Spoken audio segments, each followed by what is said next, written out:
Start. Hello students. Now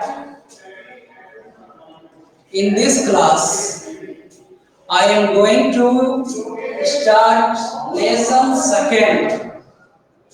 The second lesson, nutrition in animals.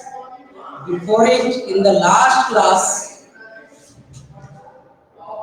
we have discussed about nutrition in plants. That means autotrophic nutrition. उसके exercise भी आपको करवा दिए गए थे। Long question जो है वो आपको शॉर्ट पीडीएफ के रूप में आपको स्टडी मटेरियल में या इमेज के रूप में आपको प्रोवाइड कर दिए जाएंगे। और एक बार फिर से लेसन फर्स्ट को हम रिवाइज करेंगे नेक्स्ट क्लास में। आज हम लोग डिस्कस करेंगे lesson second, nutrition in animals. Animals में न्यूट्रिशन किस तरह से होता है? As we know that nutrition, that means the manners, the way of intaking food. So different animals have different way of intaking food. Food लेने का, energy प्राप्त करने का तरीका जो होता है वो अलग अलग एनिमल्स के अलग अलग होते हैं। Different animals use different way of intaking food, intaking energy. तो यहाँ कुछ एग्जाम्पल देखेंगे, उससे पहले डिस्कस करेंगे। उससे पहले हम लोग देखेंगे कि न्यूट्रिशन इन एनिमल्स। तो एनिमल्स की अगर बात करते हैं तो यहाँ कैसे एनिमल्स को हम लोग डिस्क्राइब करने जा रहे हैं। तो फर्स्ट लेसन में आपने देखा autotrophic mode of nutrition and heterotrophic mode of nutrition. Heterotrophic mode of nutrition में आप लोगों ने पढ़ा पैरासाइटिक, सैप्रोफाइटिक, इंसेक्टिवोरस, सिम्बायोटिक। अब इसके अलावा एक मोड ऑफ न्यूट्रिशन आता है जिसे हम होलोजोइक मोड ऑफ न्यूट्रिशन कहते हैं। ध्यान देंगे, holozoic.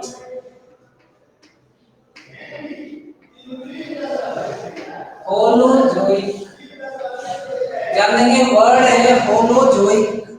Holozoic that means the mode of nutrition in which organism intake solid complex food and converted into simpler form to get energy. The mode of nutrition in which organism intake solid complex food and convert into simpler form to get energy. ऐसा mode of nutrition जिसमें organism solid complex food खाता है और उसे simpler form में convert कर उससे energy प्राप्त करता है। तो वैसे मोड ऑफ न्यूट्रिशन को होलोजोइक मोड ऑफ न्यूट्रिशन कहते हैं। There are some processes in the nutrition in the animals. We will discuss about them one by one. First of all, ingestion. First of all, ingestion. तो holozoic में कौन-कौन से process होते हैं nutrition के? तो फर्स्ट ऑफ ऑल है ingestion. Ingestion नाम याद रखेंगे, इंजेशन। सेकेंड है digestion. Digestion. Third is absorption. Absorption.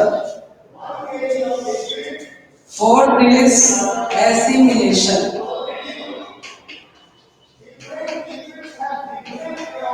assimilation, and fifth is egestion. So these 5 processes processes are done during the nutrition in animals. Animals के nutrition में ये 5 process होते हैं. Once again, look here: ingestion, digestion, absorption, assimilation and egestion. सबसे first process है ingestion. Ingestion, that means intaking of food. Intaking of food. Intaking of food. Ingestion means intaking of food. The process of intaking of food. The process of intaking of food is known as ingestion. Different animals have different way of intaking of food. For example, यहाँ कुछ examples देखिए लिखे हुए हैं. ये क्या है कि कुछ एग्जाम्पल्स हैं जो किस तरह से कौन से ऑर्गेनिज्म अपना फूड कैसे प्राप्त करते हैं, किस तरह से फूड इनटेक करते हैं, कैसे वो बॉडी के अंदर फूड को लेते हैं. उनमें से कुछ एग्जाम्पल्स हैं. फर्स्ट ऑफ ऑल है hydra. Hydra is a aquatic plants. It is an aquatic plant. It has tentacles. By tentacles, it traps its food. It catches its food. यह tentacles से अपना फूड कैप्चर करता है. Tentacles thread-like structure which help to catching और trap its food, जिसकी सहायता से ये अपना फूड कैच करता है, ट्रैप करता है. Frog has a sticky tongue. चिपचिपा जीभ होता है, उसमें एक ऐसा लिक्विड होता है कि जैसे ही प्रे उसका शिकार उसके सामने आता है, यह जीभ बाहर की ओर थ्रो करता है, फेंकता है, और वह इंसेक्ट जो है उसके स्टिकी टंग से, चिपचिपे जीभ से सट जाता है और उसे वो अंदर ले लेता है. तो frog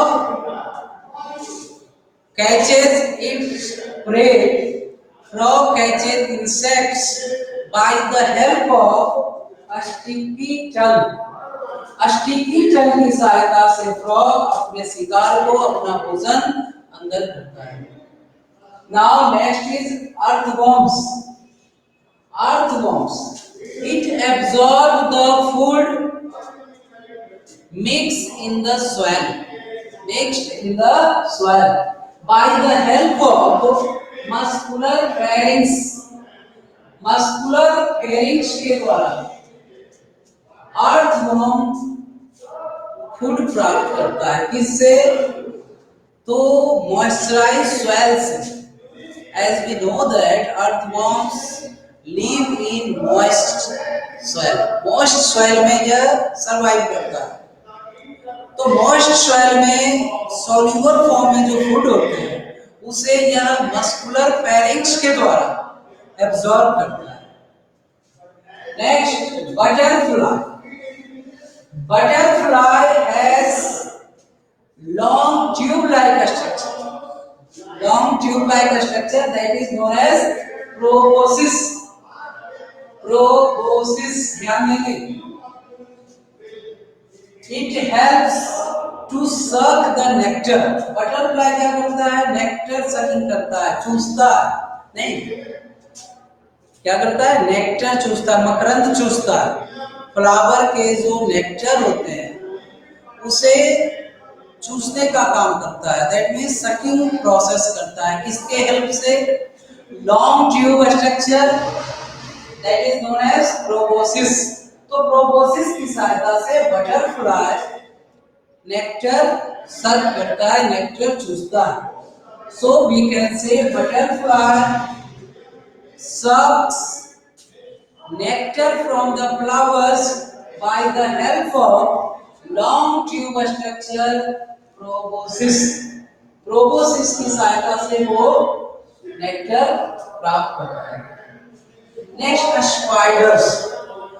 spiders inject venom into its prey। Spider क्या करता है, अपने शिकार पर वेनम इंजेक्ट करता है, उसमें वेनम छोड़ते एक लिक्विड होता है और उससे वो अपना फूड प्राप्त करता है। Paramecium, next organism paramecium. There are hair-like structure on the whole body of it। पारामीशियम के पूरे शरीर पर चारों ओर हेयर लाइक स्ट्रक्चर्स होते हैं, that are known as cilia, जिसे सीलिया कहते हैं। And paramecium trap its food by the help of cilia, cilia की सहायता से अपने फूड को कैप्चर करता है। Next amoeba, amoeba trap its food by the help of finger-like projection, that is known as pseudopodia। Pseudopodia. It is also known as false feet because it helps in the locomotion of amoeba। यह amoeba के locomotion में help करता है, इसलिए इसे false feet कहते हैं। False feet because it is not permanently outgrowth, it outgrowth when it has to move from one place to another place or to trap the food। यह क्या होता है, टेम्पोररी स्यूडोपोडिया बाहर निकलता है, या तो जब इसे मूव करना हो या फूड कैप्चर करना हो, फूड ट्रैप करना हो। तो चूंकि यह परमानेंट नहीं है, यह टेम्पोररी है, यह कोई फिट नहीं है, कोई पर्टिकुलर स्पेशलाइज्ड पार्ट नहीं है, अमीबा इज यूनिसेलुलर, तो यह सेम सेल का एक भाग होता है जो फिंगर लाइक प्रोजेक्शन में बाहर निकलता है और फूड को कैप्चर करता है, तो दैट इज नोन एज सीलोपोडिया। एक बार फिर से हाइड्रा टेंटिकल्स का यूज करता है, फ्रॉग स्टिकी टंग का यूज करता है, अर्थवर्म मस्कुलर फेरिंक्स का यूज करता है, किस चीज के लिए, अपना फूड प्राप्त करने के लिए, बिफोर इनटेकिंग ऑफ फूड। ये सारे जो हम लोग देख रहे हैं एग्जांपल, ये किस चीज के हैं कि कौन से ऑर्गेनिज्म अपना फूड किस रूप में प्राप्त करते हैं, कैसे वो अपना फूड इंजेस्ट करता है। बटरफ्लाई प्रोबोसिस की सहायता से नेक्टर सेक करने का काम करता है, spiders venom, paramecium cilia and amoeba pseudopodia. Now come to the point, first ingestion। Ingestion is the process of intaking of food, the process of intaking of food।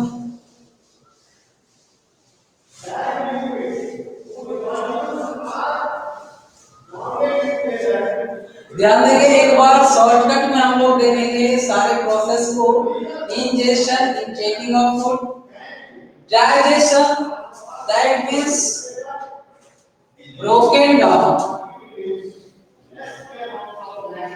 broken down the food substance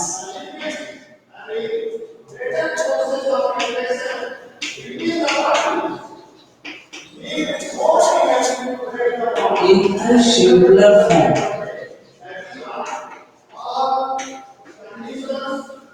Into simpler form।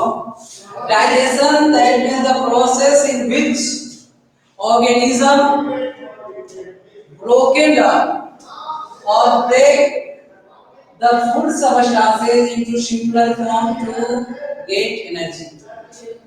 क्या करता है, food substance को यह soluble form में convert करता है, that is known as digestion. Absorption, अब जो डाइजेस्टेड फूड उससे एनर्जी प्राप्त करने का काम, यानी डाइजेस्टेड फूड से जो एनर्जी प्राप्त हुआ उस एनर्जी को ब्लड स्ट्रीम में डिफ्यूज करने के प्रोसेस को एब्जॉर्प्शन कहते हैं। The process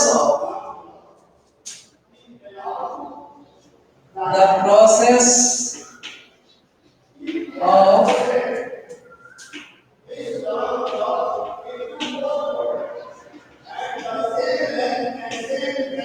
diffusion of energy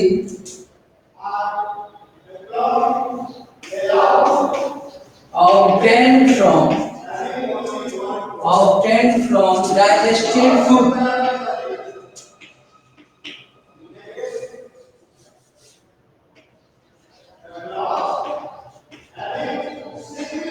Digested food into bloodstream.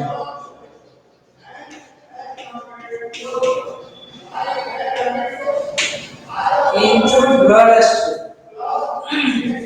Absorption that means जो एनर्जी डाइजेस्टेड फूड से प्राप्त हुआ उस एनर्जी को ब्लड स्ट्रीम में डिफ्यूज करना, यानी कि डाइजेस्टेड फूड से प्राप्त एनर्जी को ब्लड स्ट्रीम में डिफ्यूज करने के प्रोसेस को एब्जॉर्प्शन कहते हैं। The process of diffusion of energy obtained from digested food into bloodstream is known as absorption. Next stage of nutrition is assimilation. Assimilation, the process of utilization of absorbed energy. जो energy absorb हुआ, जो blood में mix हुआ, उसका utilisation, वो energy हमारे cell में पहुंचता है। सेल में प्रोसेस ऑफ रेस्पिरेशन होते हैं, जहां से एनर्जी सेल के द्वारा यूटिलाइज किया जाता है for the growth and development of body and to repair the damage. यानी कि जो एनर्जी एब्जॉर्ब हुआ, अब उसका यूटिलाइजेशन करना, that means used by the cells, used by the parts of body, that is known as assimilation. तो क्या लिखेंगे? Utilisation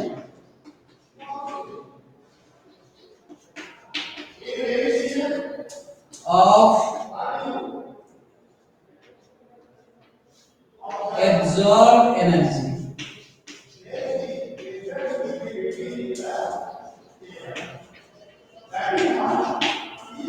Utilization of absorbed energy by the parts of body, by the cells. cells के द्वारा, body parts के द्वारा absorb energy का utilisation करना, use करना, और we can say the use of the absorb energy is known as assimilation. Digestion, the last process of nutrition is digestion, the removal of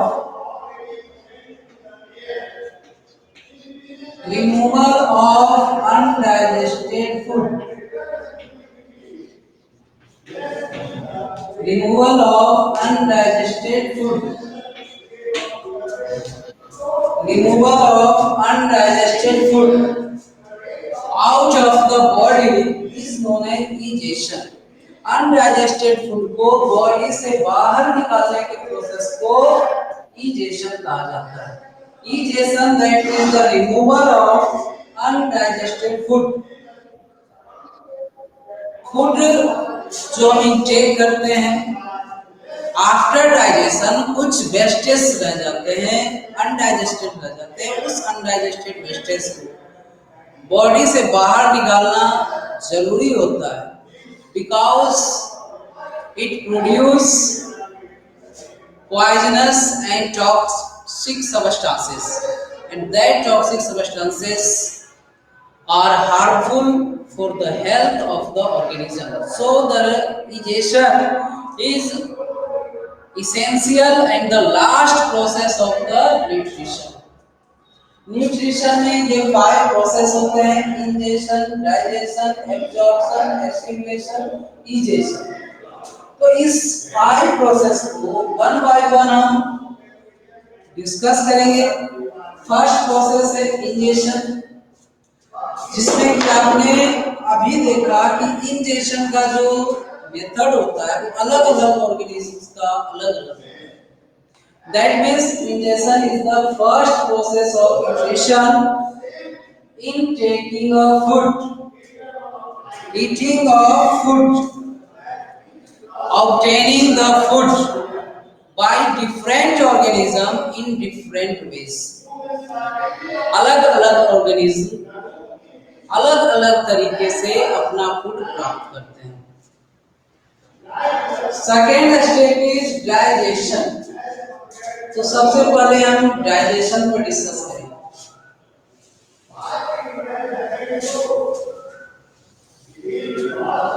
human being में अगर digestion की बात की जाए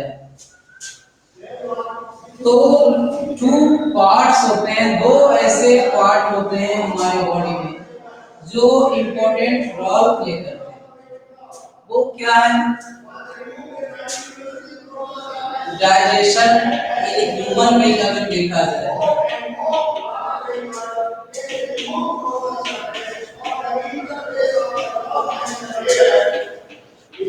आज आपका लेसन सेकंड का इंट्रोडक्शन क्लास है, इसलिए इसको आप ध्यान से देखेंगे और चीजों को समझेंगे. उसके बाद इस लेसन को आप रीडिंग लगा कर आओगे कि नेक्स्ट क्लास में जब हम सिलेबस शुरू करें इसका तो आपको अच्छी तरह से हर चीज हर टॉपिक क्लियर हो. Digestion in human being. तो ह्यूमन बीइंग के डाइजेशन में बात कर रहे थे कि दो ऐसे पार्ट का जो इम्पोर्टेंट रोल प्ले करते हैं. वो क्या है? फर्स्ट है एक्सोक्राइन ग्लैंड्स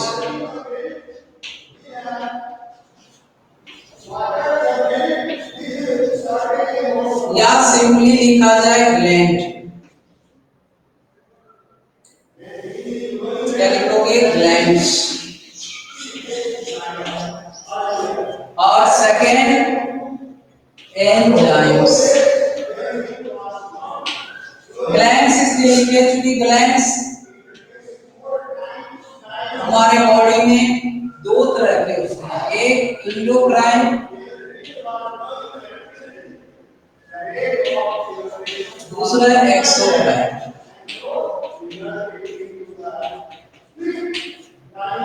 तो इंडोक्राइन ग्लैंड का डाइजेशन में हम लोग डिस्कस नहीं करेंगे. यह हार्मोन सीक्रेट करता है. The chemical substances secreted by the endocrine gland are known as hormones. Exocrine glands it secreted enzymes. और जो डाइजेशन में मेन रोल होता है वो इन एंजाइम्स का. तो कौन कौन से एक्सोक्राइन ग्लैंड हैं जो डाइजेशन में इंपॉर्टेंट रोल प्ले करते हैं और उस एक्सोक्राइन ग्लैंड के द्वारा कौन कौन से एंजाइम हैं जो फूड डाइजेशन में हेल्प करते हैं. तो चलिए आइए देखते हैं वन बाय वन.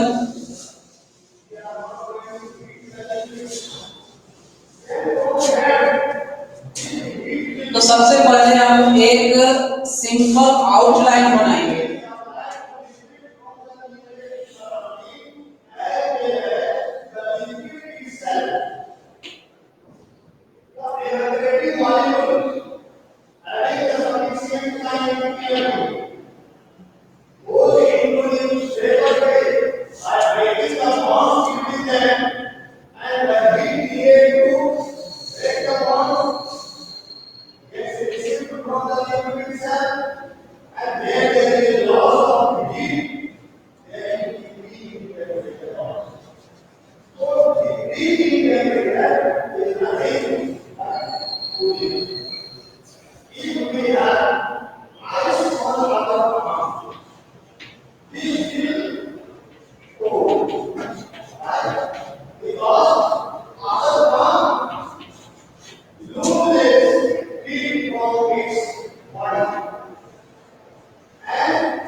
तो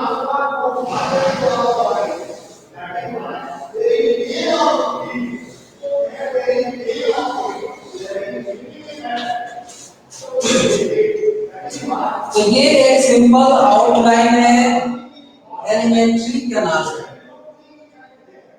इसमें क्या देख रहे हैं, ये आपका जो है रेस्पिरेटरी पार्ट होता है, नेजल पैसेज।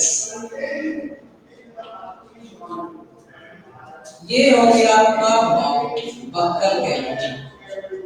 यहां से आपको दिखाई दे रहा होगा एक common part, this is the common part of food pipe and wind pipe, food pipe and wind pipe.